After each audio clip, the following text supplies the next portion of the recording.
Assalamualaikum warahmatullahi wabarakatuh. Pada video sebelumnya, saya sudah menjelaskan tentang bukti transaksi, jurnal umum, dan jurnal khusus. Selanjutnya, saya akan membahas yang pertama, buku besar pembantu piutang. Kedua, buku besar pembantu utang. Ketiga, buku besar umum. Lalu yang keempat, neraca saldo sesudah buku besar. Setelah jurnal dibuat, langkah selanjutnya adalah mempostingnya ke buku besar. Dalam perusahaan dagang juga dibuat buku besar pembantu utang dan buku besar pembantu piutang. Hal ini dilakukan untuk mencatat rincian utang atau piutang perusahaan, sehingga dapat diketahui berapa jumlah utang atau piutang kepada masing-masing perusahaan. Yang pertama, buku besar pembantu piutang. Pada buku besar ini, di bagian kepalanya ditulis nama toko, kemudian nama buku besar pembantunya yaitu buku besar pembantu piutang, lalu bulannya yaitu bulan Desember 2024. Kemudian pada buku besar ini digunakan tabel khusus untuk masing-masing debitur.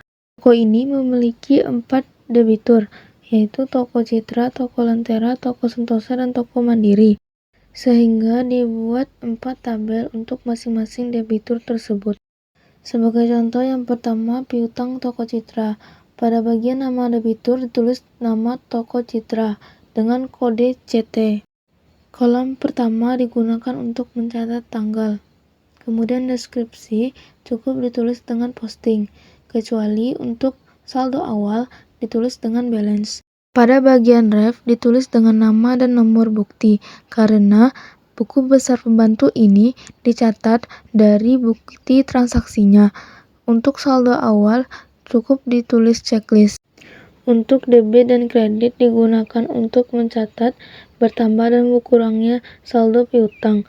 Apabila bertambah maka ditulis di debit dan berkurang di kredit. Untuk saldo debit dan kredit ditulis saldo terakhir piutang toko tersebut. Sebelum diposting transaksinya, terlebih dahulu yang diposting adalah saldo awal yang berada di balance sheet atau neraca saldo awal. Berdasarkan balance sheet, toko ini memiliki saldo awal piutang 15 juta. Berikut ini adalah rincian saldo piutangnya. Untuk Toko Citra memiliki saldo awal piutang 4 juta. Sehingga pada buku besar pembantu piutang ditulis tanggal 1 dengan deskripsinya yaitu balance.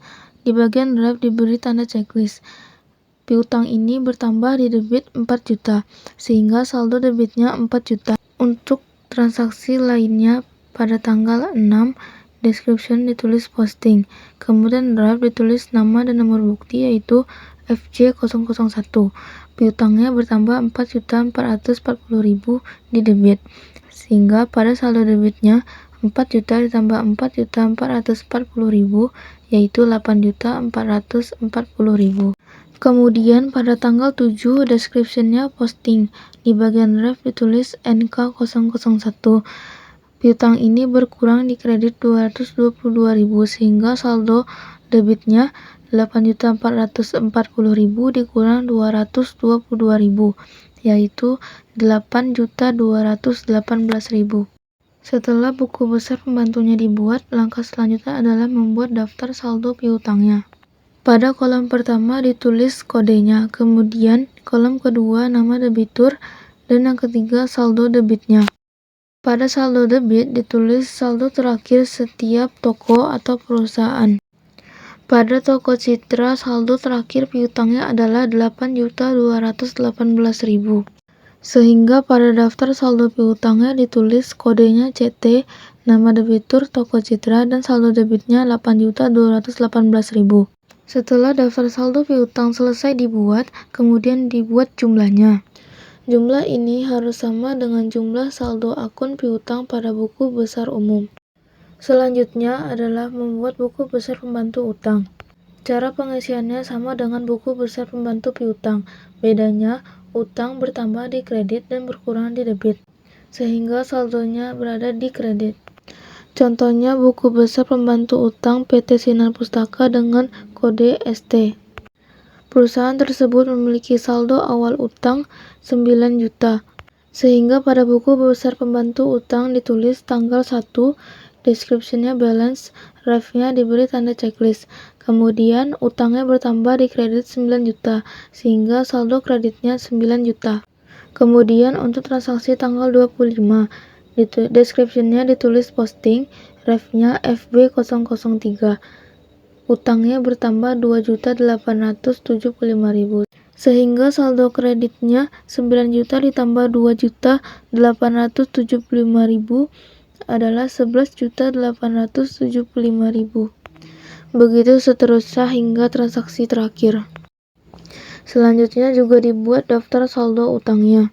Kolom yang pertama untuk kode, kemudian nama kreditur, dan saldo kreditnya. Jumlah saldo kredit ini harus sama dengan saldo akun utang pada buku besar umum. Selanjutnya adalah membuat buku besar umum. Buku besar umum digunakan sebagai tempat untuk mengelompokkan dan meringkas seluruh transaksi keuangan yang sudah dicatat sebelumnya di jurnal umum maupun di jurnal khusus, sehingga buku besar umum berfungsi untuk menyusun saldo akhir tiap akun yang nantinya digunakan dalam pembuatan laporan keuangan. Untuk pengisian buku besar umum sama dengan buku besar pembantu. Bedanya, di bagian deskripsi ditulis nama jurnal, di bagian ref ditulis nama dan halaman jurnal.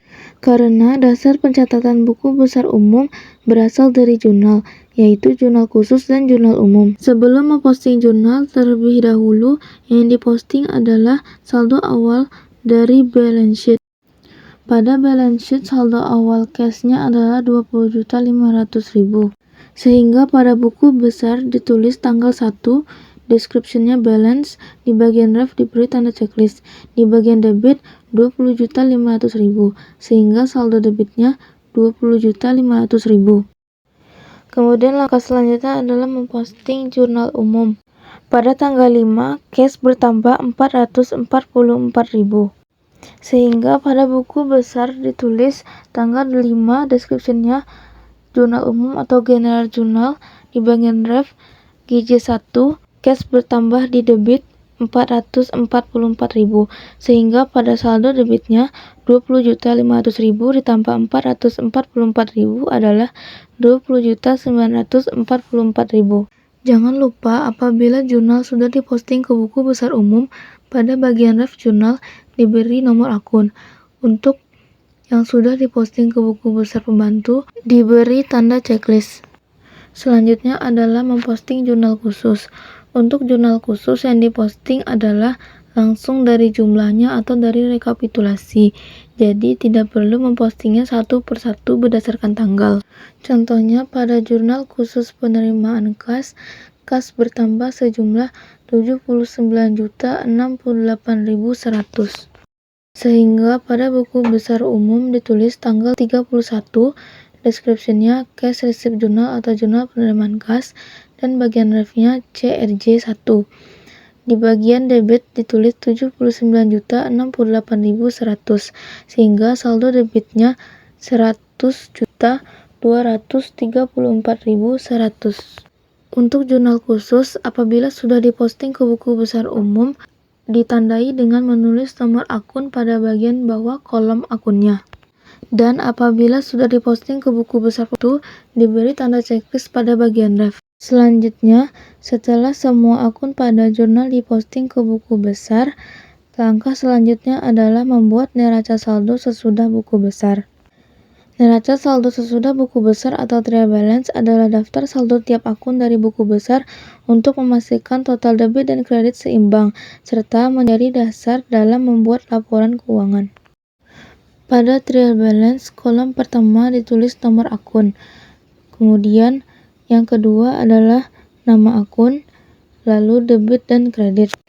Pada trial balance, saldo yang dicatat adalah saldo akhir pada setiap akun. Contohnya, pada akun kas, saldo terakhir 35.176.360. Sehingga pada trial balance, nomor akun ditulis 111, kemudian nama akun, cash, dan di debit 35.176.360. Kemudian, catat seluruh saldo akhir akun-akun yang sudah diposting di buku besar di trial balance.